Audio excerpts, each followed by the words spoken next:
in Jonah chapter 1, verses 7 through 10. And what we've seen thus far is this, that God has called Jonah to go and preach the good news to the Ninevites, and Jonah goes the exact opposite way of God. Now, Jonah goes up on the sea on the way to Tarshish, and in that moment, God throws a storm upon his life to try to get him back on the right path. And if you looked into it last time, you'll notice that Jonah was sleeping at the bottom of the boat when they went to go and find him. And maybe as you read it, you realize why he was sleeping, that he was remorseful for what he had done. And now, starting in verse 7 of chapter 1, what we see is that the men are going to cast lots to figure out who is responsible for this.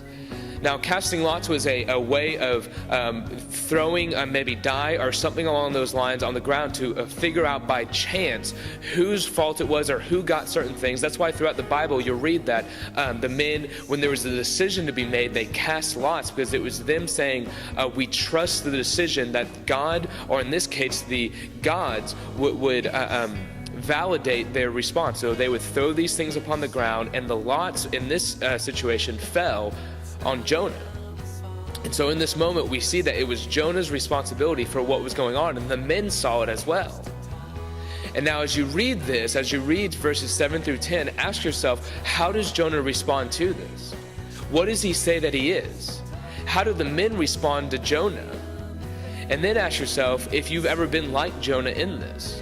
That if you've ever been in a situation in which you knew you weren't supposed to be in, and you had gotten there because of your own sin, your own rebellion against God, and then people starting to ask you, why are you here? What are you doing here? Aren't you a Christian? Aren't you a believer?